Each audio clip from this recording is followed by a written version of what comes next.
Timeless, Chapter 5, Accelerated Adjustments.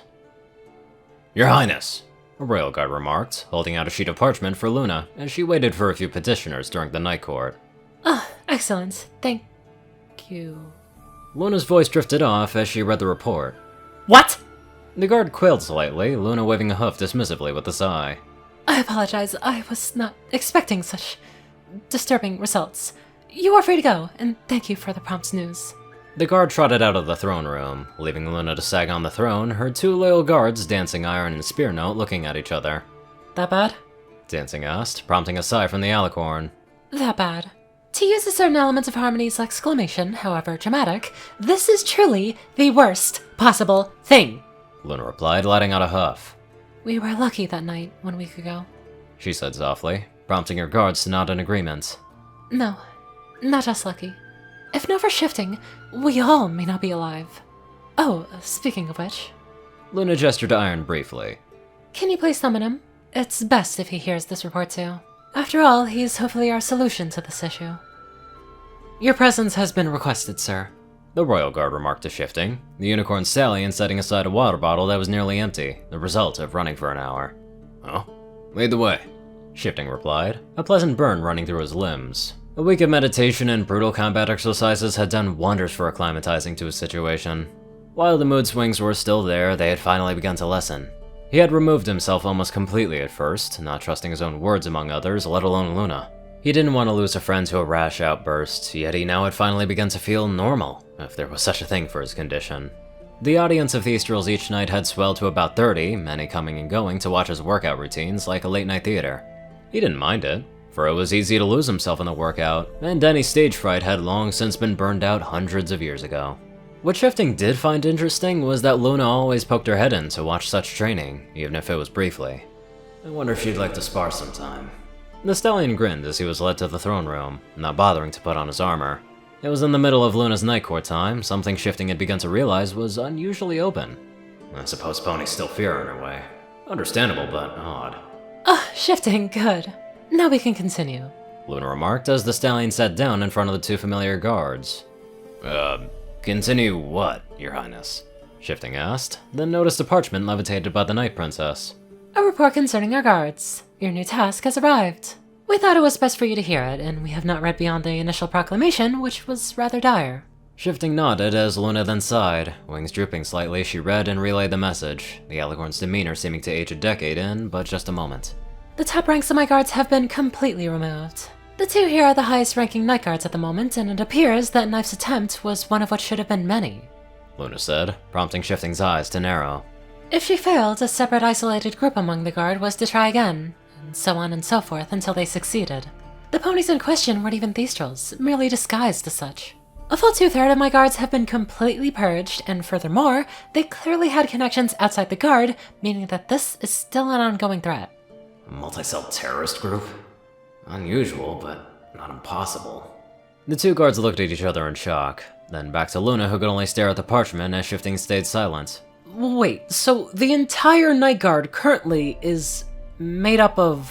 Dancing piped up. You two and a bunch of new recruits. The traitors saw to it that the only ones recruited for some time were loyal to them. Luna hissed, massaging her temples. How could I have missed this? To have so many of my guards. Oh, Princess, please don't. Iron rumbled, head shaking slowly. You have a kingdom to run and a realm to patrol. It's illogical for you to miss such things. We lived among these ponies for years and suspected nothing. If anything, we bear the brunt of this failure.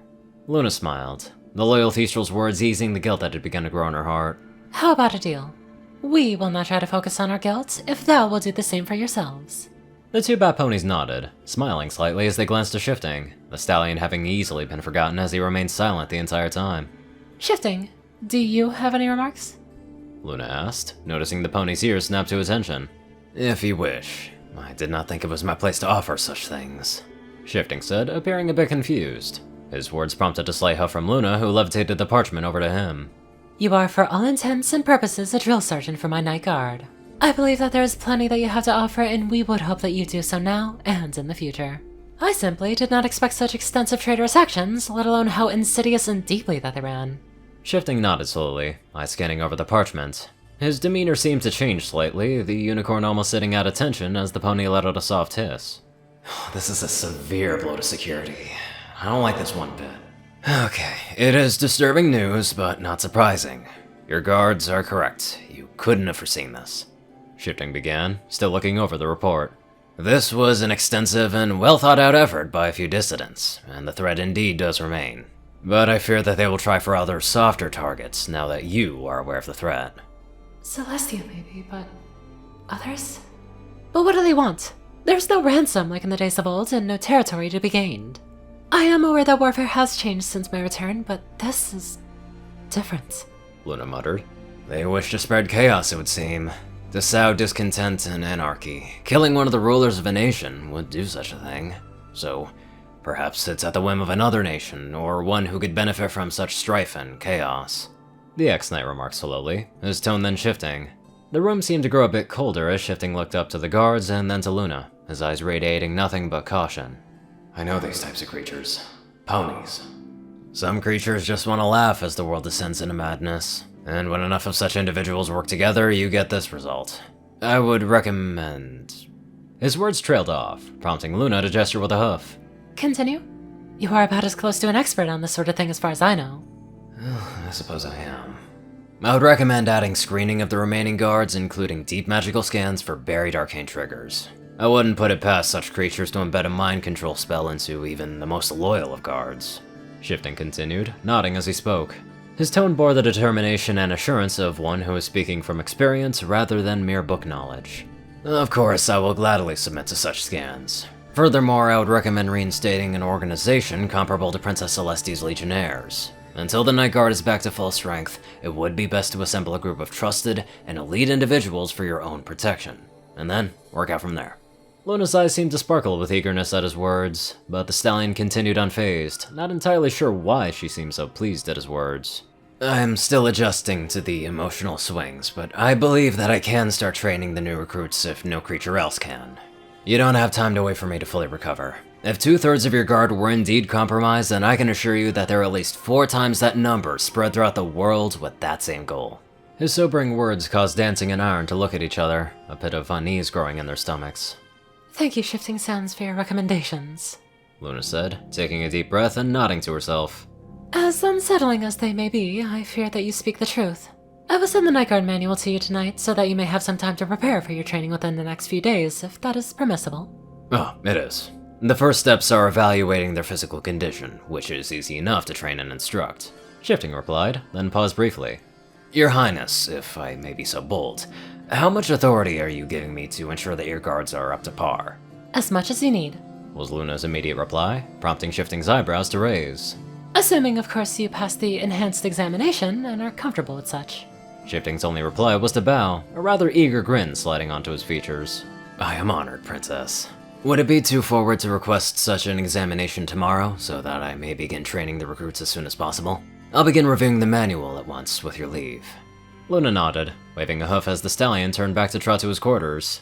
However, Shifting could have sworn that an equally eager grin was twitching at the alicorn's mouth.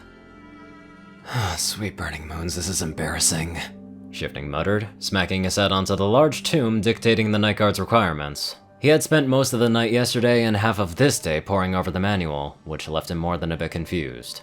Seriously? Minimal combat training, focus on immobilization?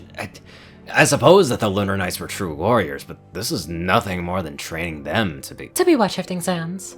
Luna asked, knocking on the slightly open door and prompting the stallion's ears to perk up. He bowed his head in greeting and then winced. Sorry, Luna. I'm apparently more out of touch with the guard curriculum than I thought. You have the same reaction that I had when learning of such things. The guards are not what they used to be, and it makes sense in a way. Luna mused, sitting down and then— blushing? Apologies. May we intrude on your studies? Shifting's head tilted, not entirely sure what she meant by that, but nodding all the same. I don't see how you could ever be an intrusion, but of course. And please, may I ask of how it makes sense? I think I have an idea, but it may help put my thoughts in order. Luna nodded, gesturing to the large manual with a shrug of her wings. With the elements of harmony, villains previously defeated by spell or sword are turned to our side. This is a much more preferable victory than the alternative. Until they came about, my sister ruled with such alternative means for a millennium. Now that we are at peace, we've trained our guards for years to utilize less lethal methods. Were you saying that we were training them to be, say, glorified police ponies? The alicorn couldn't help but smile in remembrance of the past warriors and standards. In a sense, I suppose, that is accurate, but only in terms of duties. They are of a much higher caliber than those in towns, but are for more formality more often than not. However, they are still soldiers and nonetheless must be ready for such eventualities. The rare threats that do require anything more permanent in nature are usually delegated to my sister's legionaries, as it is not the responsibility of royal or night guards to do so. I have mused over reinstating my lunar knights for some time, and this may be that moment. While combat is an integral part of guard training, it is rarely lethal in nature, as you have likely read. Shifting nodded as she spoke, of tapping in thought.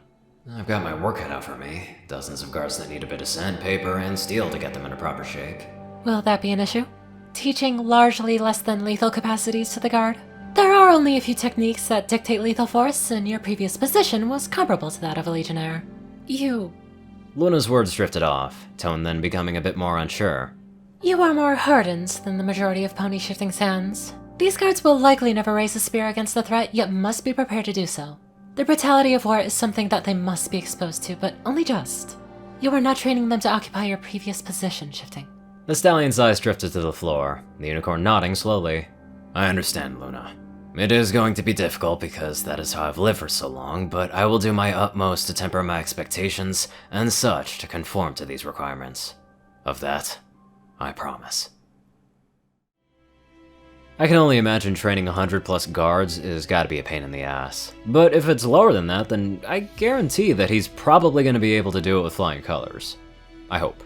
Anyway, let's get on to our exceptional donators. Top donators: TacoCat598, Peter Coulthard, J Tinman, Darkside, Gauntlet, and Only One Thing.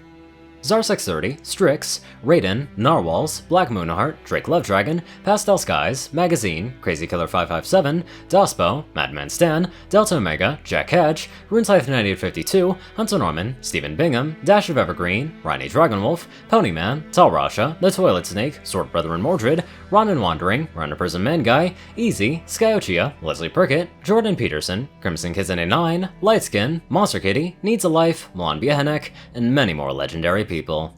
Thank you all very much for watching this video and live life to the fullest.